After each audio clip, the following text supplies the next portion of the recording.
twisted. So I've come from this nice little town in Surrey. There are no other people of colour anywhere to be seen. There was one other boy. His name was Anthony. That was it. There was no other black children there at all.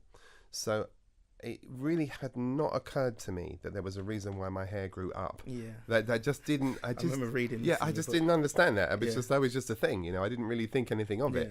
And ironically, my foster father used to call my brother Curly, and he was white, right? He was white Irish. He used to call him Curly. He had like wavy hair. And he used to call me, because I arrived in the spring, they used to call me Blossom as a child, which is not something I'm particularly proud of. But anyway, that's another story. That may have shaped all sorts of things that happened in my life, but there we are. We'll talk about that another time. Yeah. But anyhow, so I arrive in the orphanage, and I got there, and all the children were out. There was no one there. There was I was greeted by a Trinidadian nun, a black nun, and she was very, very nice. And I came over with my foster mother, the second of my foster mothers. From Kenton. From Kenton, that's right. And she deposited me there, and I kind of sat there, and I thought, okay, well, it's not as terrifying as I thought, because it was a house. Because I'm thinking it's going to be like, you know, Fagin and all the rest. I was freaked out about how scary I thought it was going to be, like a John Brown School Days type thing. Yeah. So that was okay, and I just sat there. I said, where are the children? She said, oh, well, they're all out. Of course, they're all out stealing and doing all sorts of nonsense, which is what we did. Eventually, they come back at dinner time. And oh my God, I will never forget that first moment I saw them. I was sitting in the sitting room just watching the television, and they just came in one after another. They just didn't stop coming. There were just so many of them, and they kind of gather around and they just start off you. They just straight at it. What are you doing here? Why'd your mum dump you? Who are you?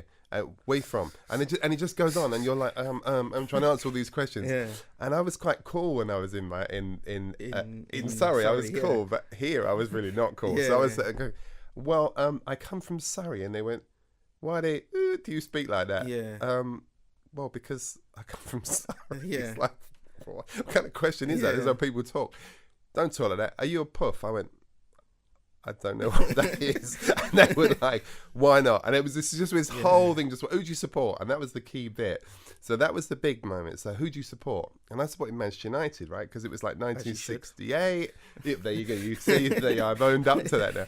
It was 1968. Man United had just won the European Cup. It was a big thing. I was Georgie Best crazy. And I even had Bobby Charlton pyjamas. I had it all going on. Gosh, so as you do. So then when you can't support Man United, I said, well, why not? They said, because you're not allowed to. And I went, oh, you got to either support Tottenham or Arsenal. And I went, okay. Now, it happened that my foster mother had taken me to see Tottenham play. Right? One of the last things she took me to see Tottenham play Nottingham Forest. So I went, I support Tottenham. And they went, good. Otherwise, we'd have kicked your head in. So it was like, survival. So I made it through the first day. So then I went to, when everything settled down, we'd had dinner and that, and the first day there, I was looking at these kids. They were African, they were Italian, they were Asian, they were Chinese. It was a madhouse. It was just all these people from all over the place.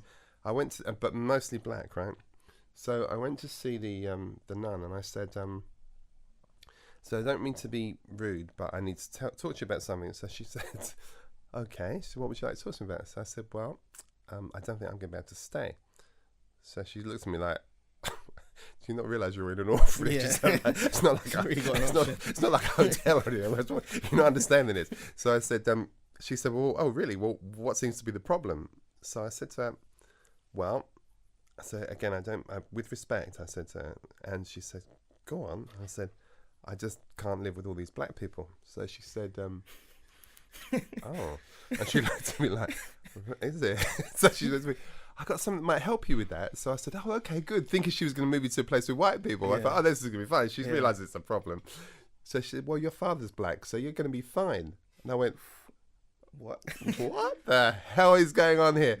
So like I'd gone from the space of like no time at all to thinking I'm like, I didn't think I was black or white. That wasn't a thing. Yeah. Like just there wasn't a thing to think about. But now I'm an orphan. These people that were supposed to be my parents, not my parents, and now I'm black. What the hell is that? Yeah. So I kind of thought, okay, right, I'm black. I don't get that. So I came out of the room thinking, but I don't look like them. I'm not black like they're black. I thought this makes no sense to me. Yeah. But I did know my hair was doing this. Yeah. And I thought, this is a real problem. So anyway, about a week later, this lady was from Trinidad, right? So about a week later, there was this unidentified black man that came down the path of the house to the front door. And I just thought to myself, it's my dad. It has to be my dad because he's nobody else. No, black men don't come to our house. There's no point in doing that because we're all orphans anyway. Yeah. But he's found out where I am and he's come. For me. And this is so embarrassing to even say this and know that it's going to get published. But anyway, you're asking for a truthful story. I looked at this man and thought, I have to escape because he's going to take me back to Africa and I'm going to have to live in the jungle. I can't do that. I've got to go. Yeah. So I climbed out of the window, ran out the house, climbed over the fence and ran up to Chase Farm Hospital to a farm and stayed on the farm all night. I didn't come back. Seriously? Yeah, I was terrified. I thought the man was going to take me to Africa and I didn't know what to do. I was like freaking out. So the next day I came back, there was fury. Where's he gone? Yeah. And I it turned out it was Agnes's brother, Sister Agnes's brother. Okay. So, but any time I saw a black man, I'd freak out because I just didn't know what to do about that. It. So, but then what happened? It was 1970 then. So then something amazing happened and it changed absolutely the course of my entire life. I watched the World Cup and Brazil won. And Brazil's star player was Pelé, right? And suddenly I'm thinking, this black thing, this could work out, right? It's not so black. This could work out. And then the Jacksons came, and I thought, this is sick. I'm on this now. So I thought, right, forget the white thing. I'm not doing that anymore. I'm going to do the black thing now. So I thought, right, I'm going to go full out, properly get committed to it. Yeah. So I went back to school in the.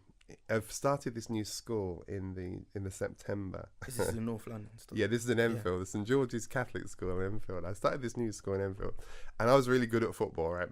Properly good at it. But of course, when you go to a new school, you're kind of like, there's the kid in the wheelchair left and me, you know, and I'm going, like, are you seriously not going to pick the kid in the wheelchair? No, oh, God, we'll have you. So I was playing, and I was so upset because this guy called James Spicer, I still remember to this day. It's so funny. He was the kind of the guy, you know, at the school. Yeah. He was the captain of the other team and didn't pick me, so I was properly upset with him. And so I just tortured him. I killed him, embarrassed him, humiliated him, everything else. And anyway, there's one moment in the game where I just left him on the floor. It was like a whole Mo Salah thing. It was really properly left this boy on his backside. And he got up and he went, "You effing black." Can I use bad language on your podcast? You can just say what you want. "You effing black bastard," he said. And I went, and these words just went, and then my mind went, what? Yeah. And to be honest, each of those words just kind of cut me like a knife. Yeah. I'm telling you, I had to be dragged off him by the whole school because I nearly killed him. And I think it was such a reaction that was my reality. My reality was I was a black bastard, and I just didn't know what to do about that. Because a couple of months ago, I wasn't. Yeah, your whole life was. I wasn't a black bastard. I was just this normal kid living his normal life in this normal place in Surrey. So from that kind of switch around moment, I thought, wow, that's serious. And the thing about being brought up in an orphanage is it's like being brought up in an orphanage is a bit like living in a gang, and you got to figure shit out or you'll just get killed. Right? It's as simple as that. You'll just get killed. It is just that straightforward. And I wasn't really. I just didn't get it. I just didn't have the. Also, you joined as a.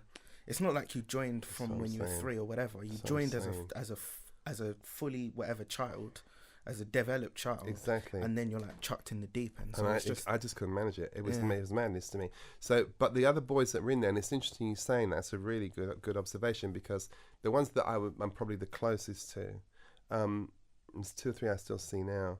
They were what we call Joeys. They were Joeys for life. So these kids were in there from. Oh, they've always been. They didn't know nothing else. They were born. They were abandoned by their parents like me, but they didn't have long-term fosters, so they just went straight to the orphanage. So that's how it was for them. And for them, we've talked about it. We're talking about writing a book about our experience, and the book's called Sweet Potatoes. It's all about the idea of these, the notion of playing with the idea of the Caribbean food, but also the fact we're Irish Caribbean. And we were talking about it not so long ago, and they were saying that for them it was home. For me, it was always like, this place is just mad. So it was. Sometimes I say to people, it's a bit like. There were times I felt like Andy Dufresne in The Shawshank Redemption. Everybody else is institutionalized. I'm like, why are these people doing this? This is rubbish. Why do these people take this crap? Because it just didn't make sense to me. But the thing was, what was interesting was that it was very violent, and so you there were three things that you could do that would be good. So if you could get girls, that was a plus. Yeah. If you were able to play football, that was a plus, and if you could fight, that was a plus.